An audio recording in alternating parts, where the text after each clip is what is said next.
하나님 말씀 보겠습니다. 이사야 62장입니다. 이사야 62장 6절로 7절 말씀, 우리 두 절을 함께 읽겠습니다. 시작. 예루살렘이여, 내가 너의 성벽 위에 파수꾼을 세우고 그들로 하여금 주야로 계속 너희 여호와로 기억하게 하시는 자, 너희는 쉬지 말며 또 여호와께서 예루살렘을 세워 세상에서 찬송을 받게 하시기까지 그로 쉬지 못하시게 하라. 아멘. 우리 하나님 보시기에 가장 중요한 게 무엇일까요? 영혼이 구원받는 일입니다. 우리가 우리의 자녀들 그리고 또 주변에 있는 사람들을 교회로 인도하잖아요. 그러나 진짜 중요한 거는 교회에 온 그들이 거듭나서 진짜 구원받는 성령의 역사가 일어나는 것, 이것이 하나님 보시기에 가장 중요한 일입니다. 저는 이 부분에 제 마음 깊은 곳에 열망이 있고 또 깊은 관심이 있어요. 어떤 우리 교회 권사님 남편이 계셔요. 아직 등록은 하시진 않았는데 뒷자리에 앉아 계시거든요. 그래도 감사하게 예배는 나오시니까 감사하지요. 그러나 아직 이렇게 마음이 확 열리지는 않으셨었는데 얼마 전부터 그 설교 후에 기도를 이렇게 하시기 시작하셨어요. 저 뒷자리에서. 그래서 뭐지? 그랬습니다. 왜냐하면 이제 거의 70이 다 되신 남자분이 교회에 대한 마음이 아직 확실히 열리지 않은 가운데 설교 후에 기도를 한다라고 하는 거 분명히 변화가 일어난 거거든요. 그 부인 권사님이 그러시더라고요. 집안에서 본인도 모르게 이렇게 찬양을 따라 하기 시작하셨대요. 그런데 지난주인가 보니까 요 앞자리에 앉아 계시더라고요. 여러분 다 그런 건 아니지만 어느 위치에 앉느냐가 마음 심리 상태를 나타내요. 진짜 다 항상 그런 건 아니에요. 뒤에 계신 분한테 죄송한데 항상 그런 건 아닌데 뭔가 불편한 분들은 2층으로 내려가실 분이 많아요. 그리고 이렇게 뭔가 신앙이 떨어지면 저 뒷자리로 가시더라고요. 근데 뭔가 회복이 되면 앞자리로 나오는 경우가 항상 그런 건 아니에요. 그러나 심리적 거리가 있거든요. 근데 아무튼 지난주에는 웬일로 요 앞에 나오시고 또 기도할 때 이렇게 뵈니까 이렇게 기도를 하기 시작하시는 거예요. 저는 하나님의 마음에 따라 그 한 영혼이 주님 믿지 않고 있다가 그 굳은 마음이 균열되면서 그 안에 생명의 역사가 흐르는 것을 보는 것이 가장 기뻐요. 하나님이 원하시는 게 바로 그거니까. 어제는 한 세 가족 남자분이 꼭 제가 오면 좋겠다고 그렇게 요청을 하셨는데 보니까 초신자, 그러니까 교회를 생전 처음 나온 분이에요. 물론 학창시절 나왔지만 본격적으로. 그래서 이분은 좀 제가 뵈야 되겠다 하고 갔는데 역시 비슷한 교회를 한 3개월 전에 진짜 안 뛰셨는데 근데 나와서 첫 예배를 드리는 시간부터 마음이 열리셨대요. 그러니까 반론이 안 생기더래요. 보통 그 40대 중반의 남자가 항상 왜? 그게 맞아? 이게 반 하나님적인 사고방식인데 그런 마음이 하나도 생기지 않고 받아들여졌는데 근데 아직 본어게인 상태는 아니에요. 근데 구도자로서 성령님이 끌어가셔요. 제가 그래서 그랬죠. 지금처럼 계속 나오시라고 마음 열고. 근데 아직은 구원 상태는 아닌데 어느 순간에 십자가가 여기에 만나지게 될 것이라고. 그때 회개가 터질 것이라고. 그리고 성령의 작용으로 기도가 나오게 될 것이라고. 너무 기뻤습니다. 왜냐하면 하나님 보시기에는 71 양이 정말로 하나님께로 돌아와 구원 얻는 것, 이것이 하나님 사역의 본질이거든요.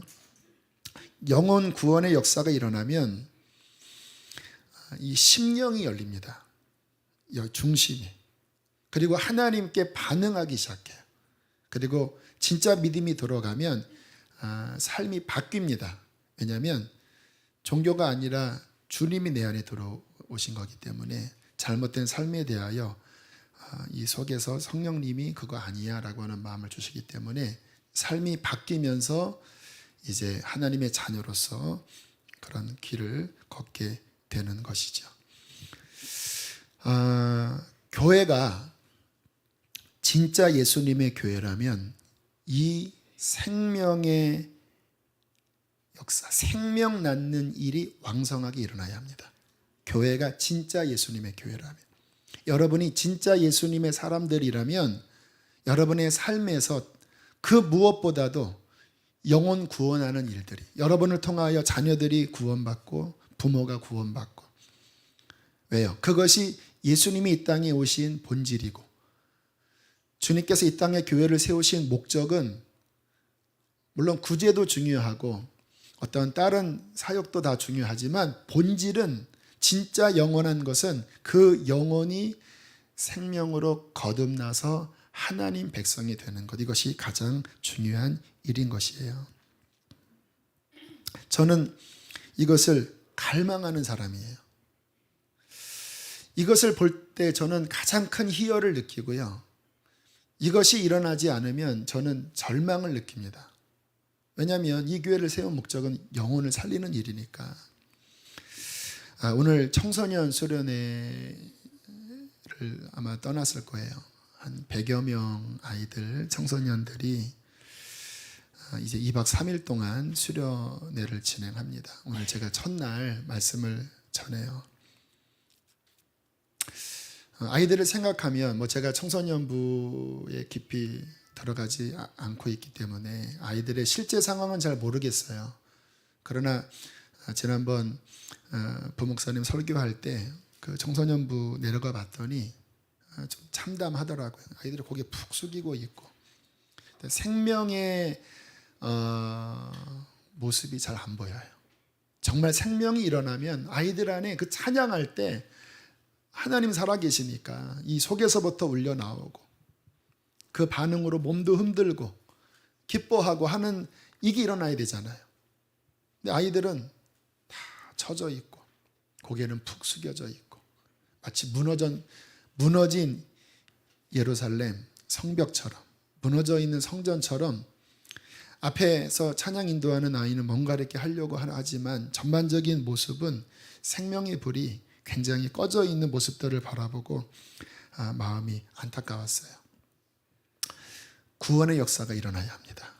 그것 아니면 아무 의미가 없는 거예요. 교회에서 하는 일들이 생명이 살아나는 일이 안 일어난다면 무슨 의미가 있겠습니까? 성령님께서 오늘 아이들을 터치하셔야 합니다. 그리고 진짜 회개가 일어나야 돼요. 성령의 작용으로 내가 죄인이구나, 이렇게 살면 안 되는구나. 어린 아이도 그 얼마 전에 우리 교회 성가대 하는 그 집사님 그 아이가 5살, 6살, 작년인가 아마 저한테 그 카톡을 보냈는데, 아이가 그 사순절 때 갑자기 회개가 터졌대요. 그러면서 한 1시간을 울면서 잘못됐다고 회개하더래, 가정 예배 때. 그래서 이제 얘야 이제 됐어 하는데도 아니라고, 아직 마음이 안 풀렸다고 하면서 그렇게 애통하게 1시간가량을 나 천국 가게 해달라고. 성령의 역사지요. 성령님이 그 영혼을 만지시면 비로소 진정한 회개가 속에서부터 터져나와요. 이게 일어나야 비로소 예수님이 믿겨지는 거거든요. 아이들 안에 이것이 일어나야 합니다. 그리고 이제 부모의 하나님이 아니라 나의 하나님이 돼요. 또 잠깐 수련회 가서 분위기 따라 반짝하고 마는 게 아니라 진짜 이제 예수님 주인으로 삼고 그 삶에서 변화가 일어나는 게 진짜잖아요. 물론 생명의 역사 없이 살만 만지면 율법주의가 됩니다. 여기는 없는데 보통 모태신앙 그 부모님들의 강요에 의해서 나오는 아이들이 이 안에 생명은 없는데 뭐뭐 해야 돼, 뭐뭐 하면 안 돼. 근데 이 안에 생명이 없다면 그것은 의미가 없어요. 반발만 생깁니다. 먼저 생명이 들어가고 그 다음에 그 생명의 역사에 따라서 정말 삶을 이 세대를 거스리는 하나님의 자녀로 싸우는 그 일들이 일어나야 주님 보시기에 그 교회는 진짜 교회예요. 아이들 힘들지요. 이 세상 나가서 그런 음란과 그런 더러운 것들과 구별되어 살아간다고 하는 것은 굉장히 어려운 일이에요. 하지만 정말 생명이 들어가고 그 싸움을 싸우는 일들이 일어나는 교회가, 그 공동체가, 그 부서가 하나님이 기뻐하시고 인정하시는 바로 그러한 교회가 된다라는 것입니다.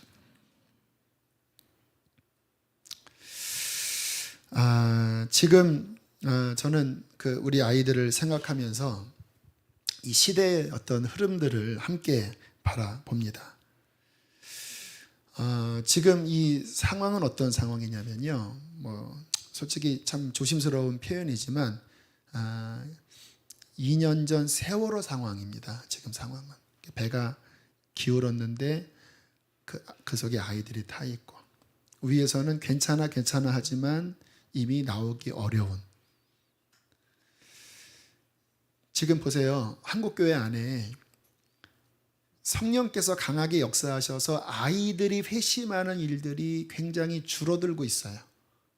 제 때는, 그러니까 제 시대, 저 시대보다 전과 그리고 제 시대 후 한 10년, 15년까지만 해도 이런 여름수련회를 통하여 성령 체험을 하고 목회자나 선교사로 헌신하는 사람들이 대부분이었어요.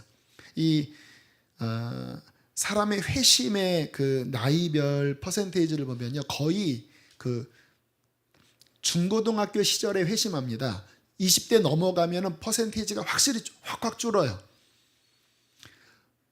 저 같은 경우에도 또 우리 교회 부목사님들 같은 경우도 대부분 그 시절에 열악했지만 성령님이 역사하셨기 때문에 그때 회심하고 목회자가 되거나 선교사로 헌신한 그 세대들이 지금 우리 세대로 사역을 하고 있고, 또 그때 하나님 만난 세대들이 지금 40대, 50대, 30대 중후반에 우리 교회에 그래도 신앙을 지키는 분들이 되었잖아요. 그렇죠. 그런데 그 시대에 누렸던 그 역사가 지금 이 청소년 아이들에게 확 떨어져 있어요. 수련회를 가도 그렇게 아이들 안에 막 회심하고 성령으로 변화받아서 나는 하나님을 위해서 내 인생을 헌신하겠다고 하는 일들이 안 일어나는 건 아니지만 그 비율적으로 볼 때 너무나 떨어져요. 그 말은 무슨 의미인지 아세요? 이렇게 30년이 지나면 이 땅에 목회자가 사라지고 선교사는 더 사라지고 이 땅에 교회를 섬기는 그런 일꾼들은 정말 엄청나게 줄어들게 되겠다고 하는 이게 미래가 보이는 거예요. 지금 이 시대가 너무 악합니다. 아이들의 마음이 딱딱해요. 교회 안에 정말 생명의 역사가 제대로 일어나지 않으면 이 시대가 통째로 유럽교회처럼 됩니다. 지금 영국교회, 유럽교회는 거의 죽었거든요. 거의 사탄이 먹었어요. 더 이상 하나님이, 물론 교회적으로 역사하는 교회가 있겠지만 국가적으로 유럽 같은 데는 이미 촛대를 옮겼다고 해도 과언이 아니에요. 그런데 이 나라가 지금 이 분위기에서 어떤 특별한 부흥이 없이, 생명의 역사가 없이 교회가 제대로 된 본질을 추구하지 않고 한 세대 30년이 지나가 버리면 유럽 교회처럼 이 땅의 교회는 폭삭 주저앉아버리고 만다라는 거예요. 굉장한 위기에 있습니다. 어떻게 해야 될까? 오늘 이사야서를 읽으면서 이 말씀이 제 마음에 눈에 들어왔습니다. 우리 이사야 62장 6절, 7절, 2절 말씀을 우리 한 번 더 한번 찬찬히 읽어보겠습니다. 시작.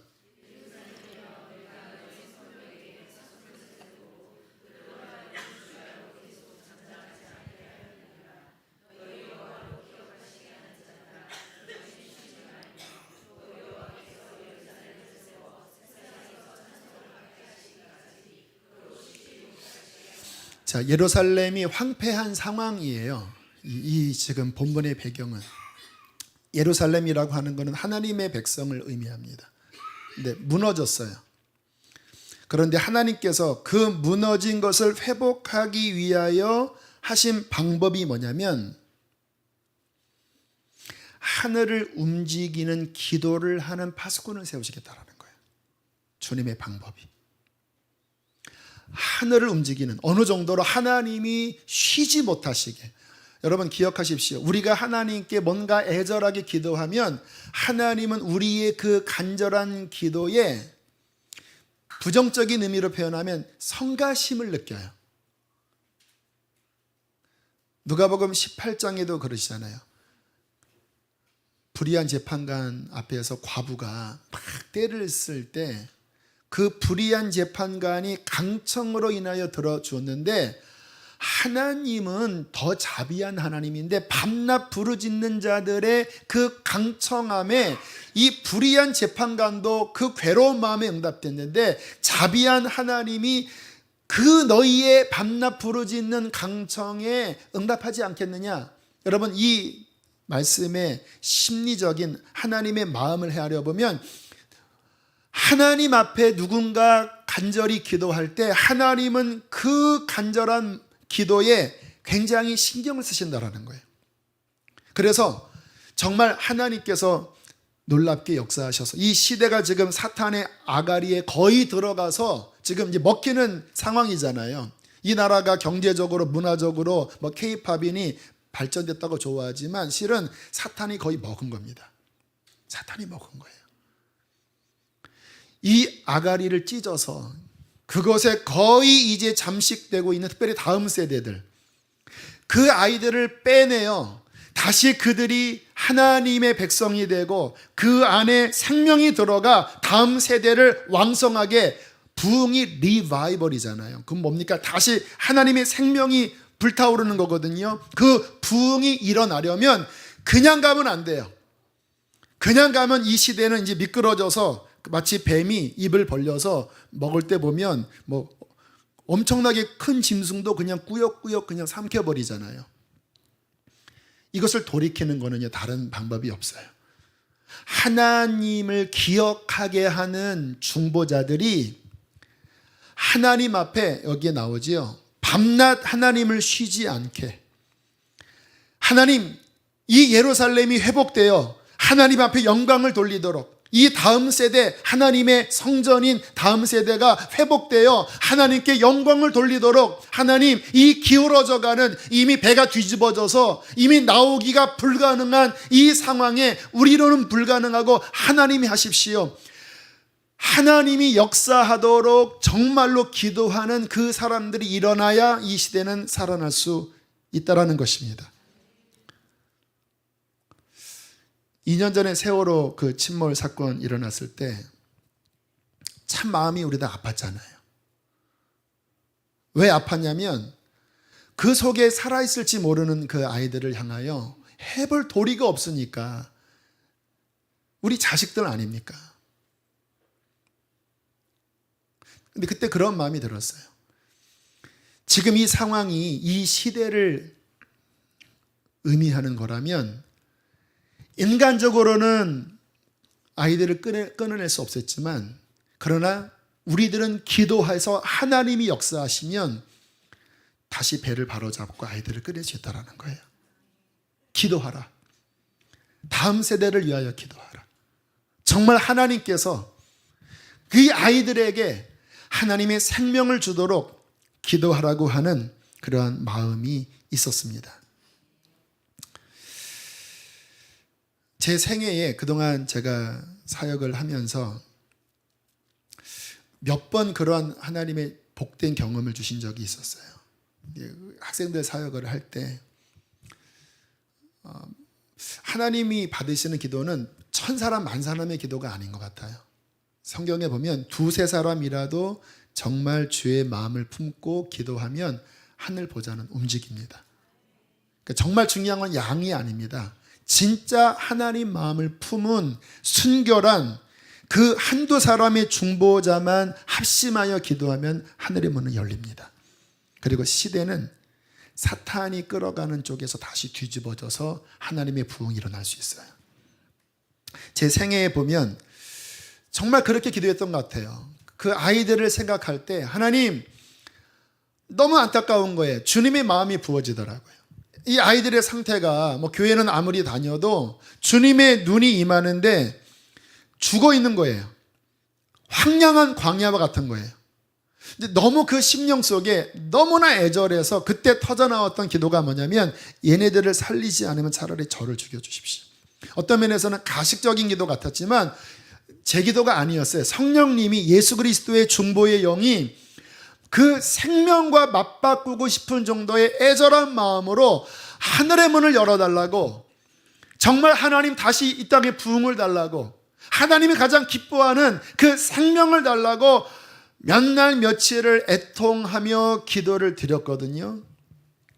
그리고 이러한 집회에 섰는데 사람은 많지 않았죠. 기껏해야 20-30명 된 자그마한 중고등부 학생이었는데, 중요한 건 하늘의 문이 열려서 성령이 임하시니까요. 이런 식입니다. 말씀을 전할 때 뻔한 이야기죠. 십자가, 예수 그리스도, 보혈, 성령님, 늘 아는 얘기인데요. 제가 전하면서 가슴이 터질 것 같은 거예요. 그리고 이 말씀 안에 좌우에 나선 검이 나가는 거예요. 검이. 아이들이 그 말씀에 찔려서 애통하게 울기 시작하는 거예요. 울음을 멈출 수 없을 정도로. 그거는 설명도 아니었고 말도 아니었고 말씀의 능력이었습니다. 근데 그게 어떻게 가능한가요? 말을 잘하나요? 연구하나요? 아닙니다. 하늘의 문이 열려서 하나님이 하늘로부터 능력, 성령, 불을 내리셔서 그 하나님으로 말미암은 생명의 역사가 이 시대의 두꺼운 그 벽을 꿰뚫고 지나가 영혼들을 살려야 합니다. 하나님만이 하실 수 있는 거예요. 하나님이 부으시면 아무리 시대가 악해도 부흥은 일어납니다. 아무리 이 아이들이 영적으로 눈이 감겨져 있고 귀가 멀어 있어도 하나님이 역사하시면 그들의 눈을 열고 그들의 귀를 열어 생명 얻는 회개와 믿음을 주실 거예요.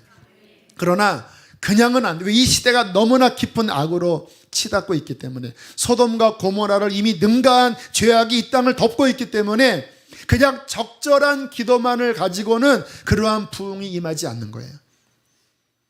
왜 하나님은 이 땅에 부흥을 주고 싶지 않겠습니까? 그러나 하나님 공의의 하나님이거든요.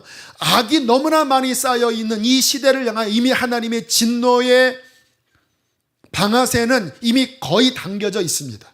거의. 여러분, 지금 이 나라가 흐르는 이러한 모든 상황들은 전쟁으로 가고 있어요. 우습게 봐야 될 상황이 아닙니다. 그것은 그냥 정세 때문에 된 게 아니라 성경을 보세요. 예레미야를 보세요. 이사야를, 에스겔을 보세요. 죄악 가운데 있는 백성들을 하나님의 그 진노가 발현될 때 얼마나 두려운 심판이 일어나는지. 이 나라가 지금 글로 가고 있다라니까요.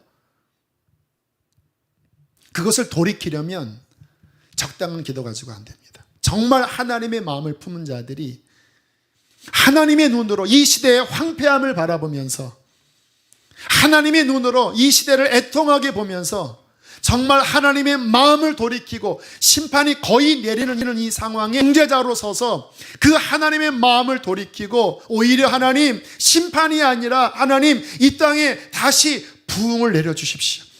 하나님이 아이들을 살려주십시오. 그렇지 않다고 한다면 내 생명을 거둬가 주시든지 내 이름을 생명책에서 지워주십시오. 하나님이 생명이 살아나는 것을 주님 봐야 합니다. 이 시대가 사탄의 아가리에 먹히는 것이 아니라 하나님 다시 하나님 품에 돌아가서 하나님 기뻐하는 민족이 되기를 원합니다. 그 애절한 마음의 기도로 하늘의 문이 열릴 때에, 하나님 보좌를 움직일 때에 하나님께서는 이 시대가 일로 가다가 다시 돌이켜 놀라운 회복을 주실 것입니다. 감사한 것은 성경에 그러한 일들이 종종 있었어요. 또 기독교 역사를 보면 그렇게 막 타락으로 최종 치닫는 그 상황 가운데 그런 부흥의 하나님의 사람들이 일어나 두세 사람이 그 시대를 놓고 두 손을 돌고 거의 죽기까지, 얼굴이 새하얗게 질릴 때까지 그 노처럼 닫힌 하늘문을 열어달라고, 하나님의 자비를 내려달라고 그렇게 간구했을 때에 놀라운 하나님의 회복이, 부흥이 일어나는 것을 기독교 역사에서 볼 수가 있습니다. 우리가 이 시간 그 마음을 품고 작게는 우리 아이들, 또 여러분의 가정, 이 교회, 크게는 이 시대에, 이렇게 흘러가는 시대를 다시 돌이킬 수 있는, 그리고 하나님의 정말 부흥이 다시 이 땅 가운데 내릴 수 있는 거룩한 아버지의 마음을 품는 중보자로 우리가 함께 나아가기를 원합니다. 너무나 중대한 기도입니다. 오늘 우리의 이 기도를 통하여서 한 영혼이 살아난다면, 그 아이들 안에 생명 없는 회개가 일어난다면 그것은 부흥의 시초일 것입니다. 함께 시간 우리 기도합시다.